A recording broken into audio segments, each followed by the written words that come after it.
Before we get into the video, I wanted to share a special tool that David and I have been using for over 2 years to manage our inventory on Amazon. The tool is called SoStocked, and it is a very powerful tool. It's designed specifically for inventory management. If you're in a physical products business selling on Amazon, you need to be in stock, especially with the inventory restrictions lately. This tool is incredibly powerful. If you're having trouble with inventory management, this might be a tool to help you. SoStocked is partnered with Demand, and they've offered our guests, our listeners, a 30-day free trial. So click the link in the video description to get 30-day free trial. On to the video.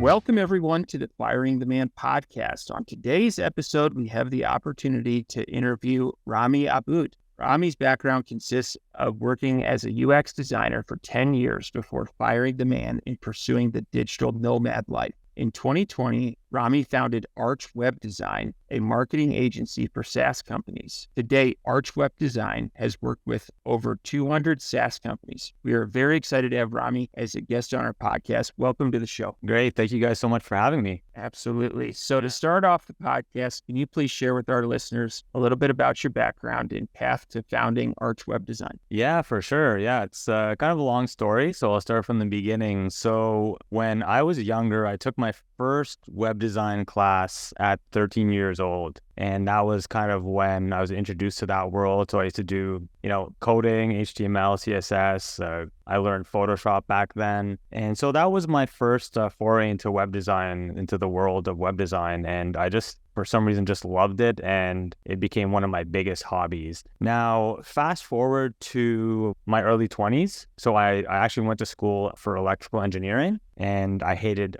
every second of the 4 years that I studied. And then I worked as an engineer for several years and hated every second of that as well. I just didn't like, the 9-to-5 thing. I hated waking up early and going to a job that didn't necessarily motivate me or push my passions forward in any way. So I always wanted that, that time freedom, the freedom to work for myself and to create something of my own. It just seemed like a faraway dream and that, was unattainable. Yeah, so this kept going for a while. I worked in the corporate world for close to 10 years. I started off as an engineer, but I thought the engineering was the issue, so I quit and I moved into a different career path, which was web design and development. So got my degree in that. I started working there, and again, same issue happened. I just didn't like it. I hated working in the corporate world, hated having a boss, and didn't have that time freedom that I always wanted. I also wanted to travel. So I read a book called The 4-Hour Workweek by Tim Ferriss. Not sure if you guys are familiar. Yeah, it's a classic one. So I remember reading that book. I was probably 24, 25, and I was like, whoa, like this sounds like a dream. Like I want to do this. I want to be a nomad and travel and, work for myself. So that dream just kind of kept festering in my mind, and I just didn't have like the confidence or courage to be able to do it and actually,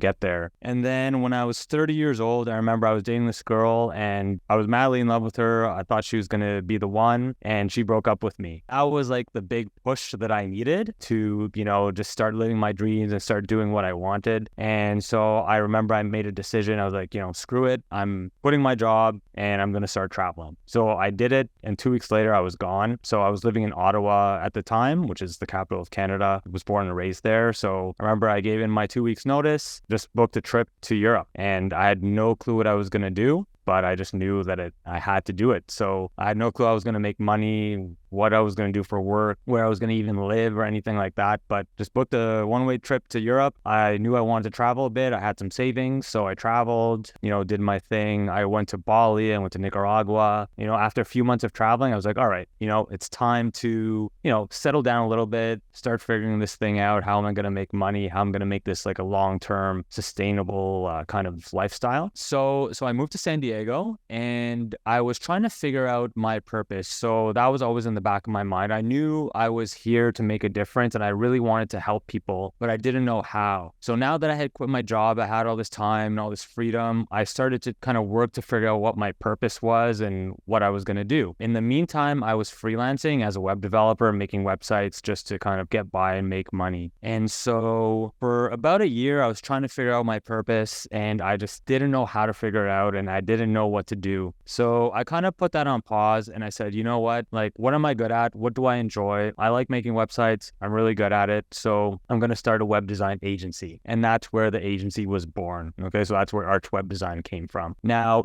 I know it's not my purpose and I'm meant to do something greater and I want to help people in a greater way, but I really enjoyed it. I'm really good at it. And I know I can help people in that sense. So I figured I would start there. That's kind of where the agency was born. And, now we're here. Yeah. Thanks for sharing that story. Let's dive into a little bit. And so there's some really cool and exciting pieces in there. I love travel. Yeah. So I'll unpack it a bit. So you went to college, got an engineering degree, electrical engineering, got a job, worked in that space for a while, hated it. Hated college, hated that. Then you pivoted into another space, web design, went to college for that, worked in that for someone else, hated it.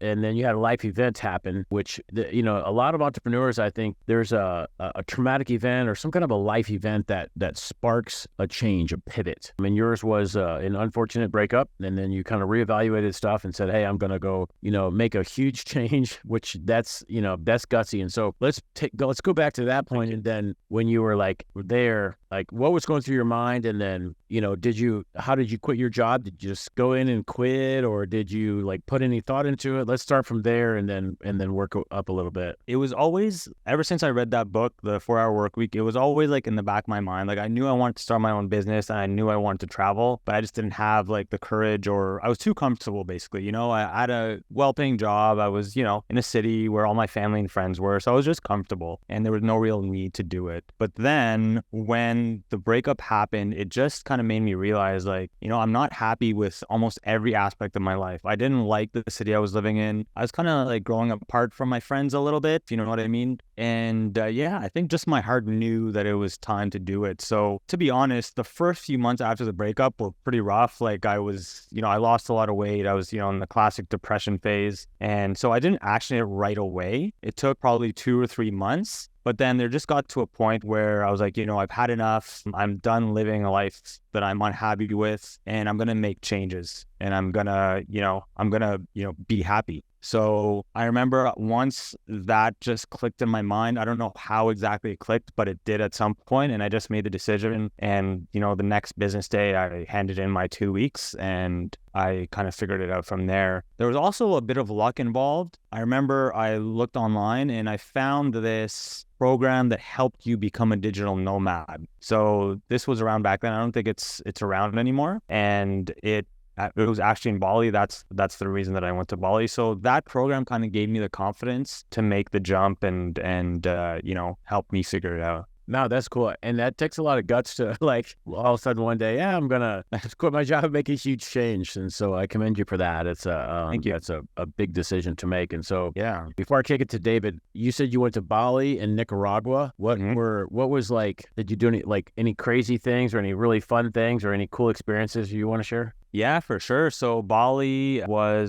did some surfing. I don't know if you guys have ever surfed, surfing's a lot of fun. Yeah, I tried to surf. I got up a couple times maybe for 3 seconds, but it was fun. There's this crazy monkey forest over there where there's just crazy monkeys running around stealing your shit and, and it's pretty cool. So Bali just has a cool vibe about it. You rent a scooter, just drive around the island. It's just very chill, very low key, and had a lot of fun there. Nicaragua, I would say, also a really cool place, very beautiful, nice beaches, but we didn't do anything too crazy. I was more so in kind of a focused mindset, and I was trying to figure, my life out. So I wasn't trying to, party too hard or do anything crazy like that. But just getting the chance to travel, to explore different, countries, that was just really what I've been looking for. And it was really nice to start to experience that. Nice. Kind of like a hitting the reset button, right? Yeah, big reset for sure. Awesome. So you talked a little bit about having your academic background and your experiences and leaving that behind. And I think that's something that a lot of people, there's friction there where they've they have student loans. They've spent a lot of time developing relationships and in education and certifications. And I know I personally went through this when I was thinking about firing the man.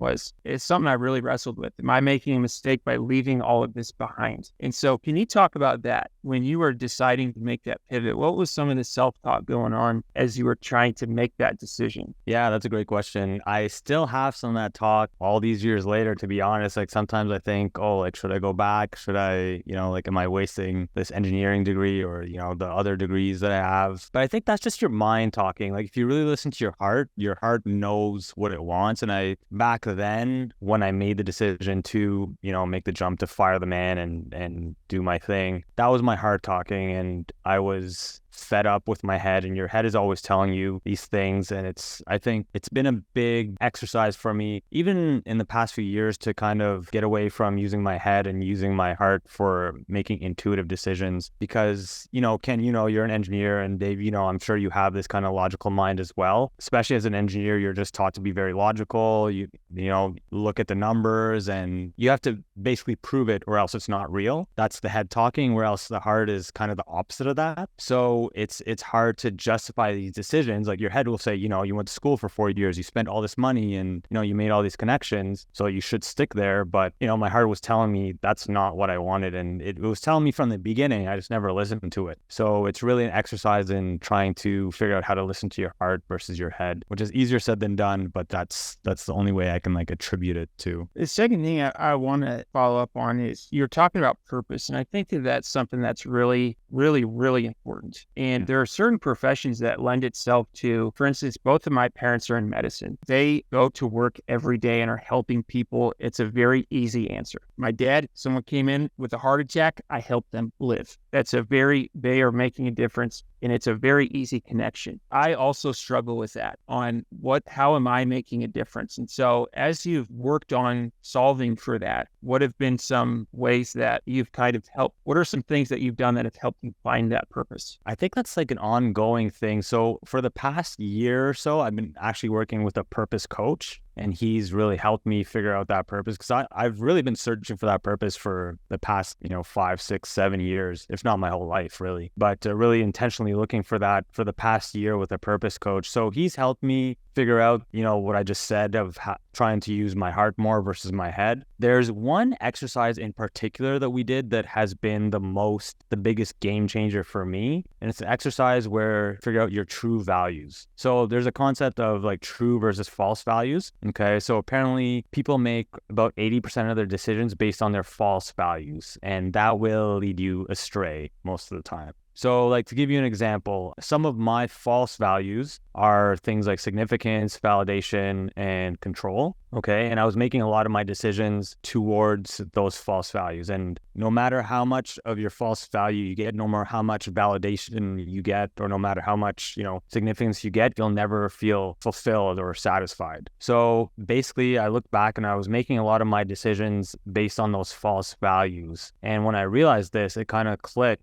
We figured out some of my true values. So my true values are things like love, joy, aliveness, peace. Those are just words. They all mean different things for different people. So for me, I kind of defined what my values are and what I really care about. And now whenever I make a decision, I make it in alignment with these values of mine, and things just feel more smooth and more aligned. So that's been a big game changer for me personally. Like that. I really like that. And I think that's a very methodical way to go about finding purpose, which I really, really like. And it's sometimes can kind of be an abstract exercise in determining what your purpose is. So I really like that framework. Yeah, for sure. And for logical guys like us, it's like a logical way of trying to use your heart in a way. One last question. I'm going to kick it over to Ken. You were talking about a course that you took that helped you become a digital nomad. What were some things, if you were to give advice to our listeners who are wanting to pursue a similar path, what were some things out of that course, or even what were some things that you did that were very helpful in accomplishing your objective of being a digital nomad?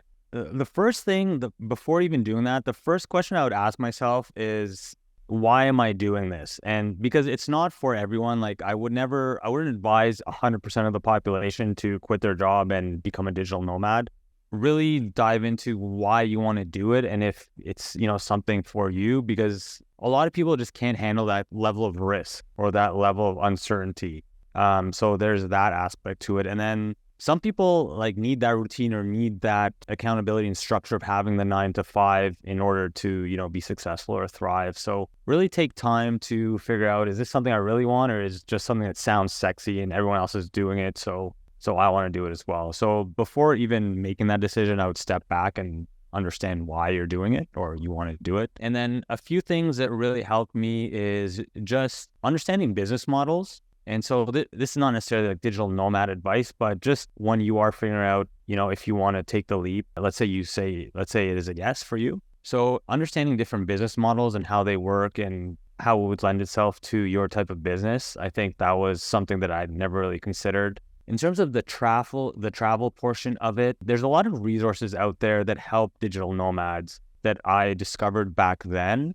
There was a website, I can't remember what it is, but basically it ranks every city in terms of the attractiveness to a digital nomad. It ranks it in terms of, cost of living, safety, things like that. I remember when I chose to move to San Diego, I used that website. I'll have to Google it and I can, give you guys a link in case any of the listeners here are interested. So it gave us a lot of like practical advice like that. And for me, just the fact that I did it gave me the confidence that I could. So just jumping in, having that little bit of a helping hand for like 2 weeks just gave me the confidence knowing that I could do it. And then I just went off on my own. So to be honest, I don't remember that much from the actual 2 weeks other than just the feeling and confidence that it gave me. So I definitely want to get into some web design, some UX a little bit, but I got one last follow-up question kind of on the firing demand piece, which I think is very powerful for the listeners who are either considering it or about to do that.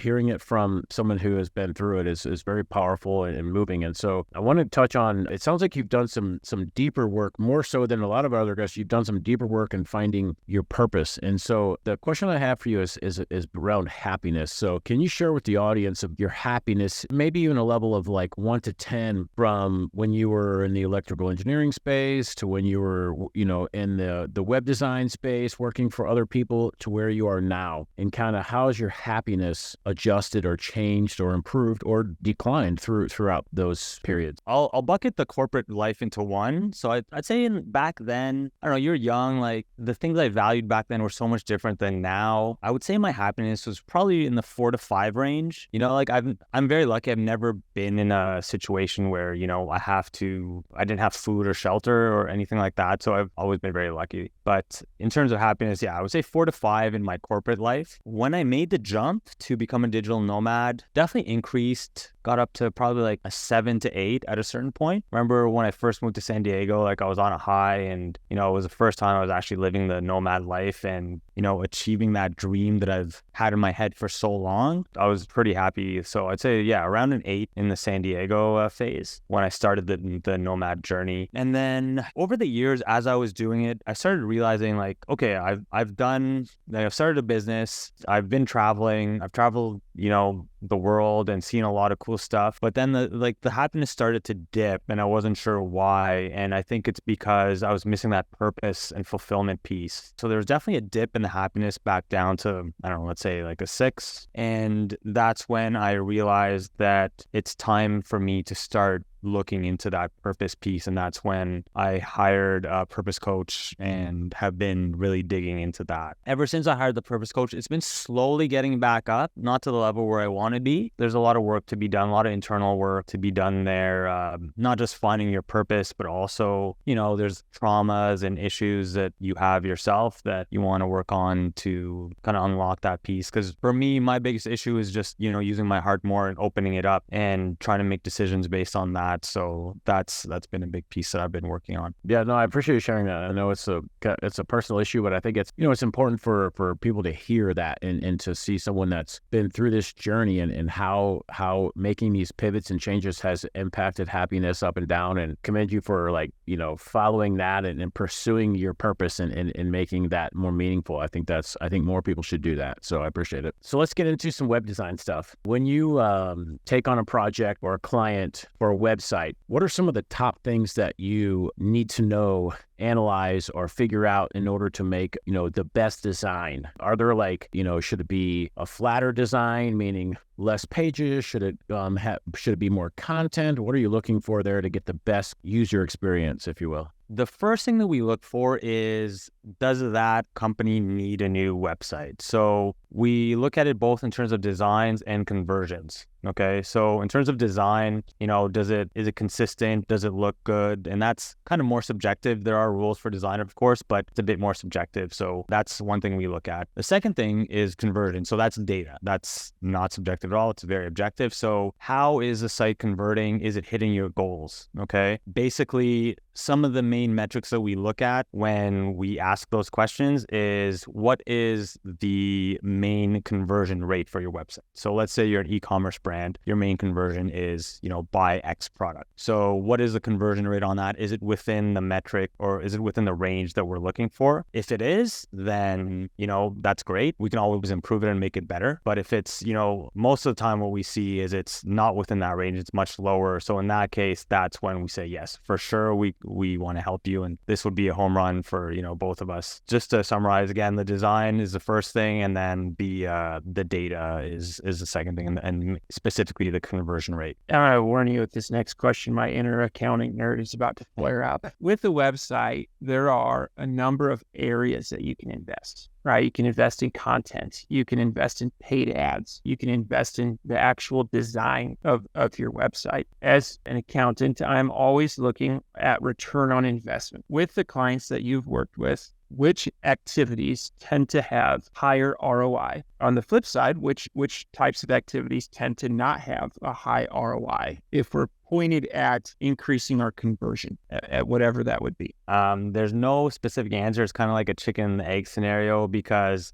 let's say you have a ton of traffic, you invested a lot in your paid ads, and that traffic is going to a landing page or a website that doesn't convert very well, then you're leaking a lot of revenue, right? Or vice versa. So, ideally you want both pieces of the puzzle to be in unison and working well. In terms of the highest ROI, I would say if I had to choose one thing, it would be the copy, which might surprise you. So the copy, the writing on the page, that makes a huge difference. So your offer, your messaging, what you're saying, how you're saying it, that is, of course, a huge conversion factor. The thing with that is, not only do you use that on your website, but you use that on your marketing collateral as well. So if your message sucks everywhere, then that's really gonna hurt your conversions, and that's gonna, that factors in everywhere in your marketing. I would say the most important thing to do with that is spend a lot of time doing market research. So really understanding your users and their pain points, their struggles, and what they want. Now, this sounds, I think, very basic, but by far the most important thing that we do, and it affects everything that we do, from copy to web design to the marketing, paid ads, SEO, all that stuff. So really understand your users, what their pain points are and what they want, and that will make every other piece of the puzzle work so much better. I got a couple more questions. One, have you used a lot of AI yet, the design process? And what are you seeing at a high level of software implementing AI for user experience? Can you speak to that a bit? Yeah, for sure. So we've been using AI for over 2 years now, maybe not in the form that you're saying here, Ken, but basically one of the main tools we use is it's an AI heat mapping software. Okay. So basically what it does is it predicts within 92% 92% accuracy what the heat map of a design will look like. So you can get a 92% accurate heat map of a design without sending any traffic to it. Okay, so this is super cool because it just helps you build designs that convert better without having to spend money and time on sending traffic to the website. So we've been using that tool for several years now for all of our websites, and it works very well. It's super cool. In terms of the designs themselves, we've been testing it internally. We haven't used it for any clients yet. So the answer is kind of TBD, because we have frameworks that we use that we know are very highly converting. So those are kind of like the basis of our system and our web design packages. So we use those. I think what's really interesting for AI is using it right now for illustrations and product mockups, things like that. It can do really cool things. I don't think it's quite there yet for generating website architecture and layouts. I don't know, maybe a year or two, 5 years down the road, it might be, but there's always going to be those areas where you need to base on past experience and past frameworks that, have been proven to convert, basically. Totally agree. There's going to be that human touch for quite some time until the AI is very polished. Now, can you share what that software tool is for the heat mapping? Yeah, for sure. It's called Zyro. Yeah, that sounds super cool. Yeah. Last question, and then I'll kick it over to David, is so we're getting ready to do a website migration and build. And so one of the things that I've been hearing from people in the space is kind of like the user experience, obviously. And so someone was telling me, like, on the homepage, the landing page is crucial. Like when you capture that first visitor there, someone was telling me, like, asking them questions of like why you're here and then directing them to where they need to go. Do you guys use that type of design? And what do you think? What are your thoughts on that? Yes and no. It kind of depends on the use case or, the business itself. Quizzes, things like that do work well typically to convert and to keep people's attention. In terms of putting it right in the front on your homepage, like the first thing you see, like I know a lot of businesses have toyed with chatbots, and we have as well. Chatbots have kind of declined in efficiency over the years as people have gotten more sick of them and used to them. Annoyingness. Like, do you have a specific example? Is it like a quiz that pops up right on site, or is it kind of, the navigation kind of leading the user towards the directed path? Yeah, kind of like a quiz where you kind of show up on the homepage, you go there with an ad or whatever, and maybe it's your first time visiting there, and kind of having a quiz of like, are you looking to buy? Are you looking to research? Are you looking in and just kind of directing them around? Do you guys recommend that? Have you used that? Yeah, I wouldn't recommend putting that as a first thing people see when they get to your homepage, let's say just through a Google search or something. If it's through an ad or something like that, that would be something that I would definitely want to test because, like I said, quizzes do have high conversions typically. So it depends on the traffic source and where they're coming from. So if that's linked into your paid ads campaign, that's definitely a very efficient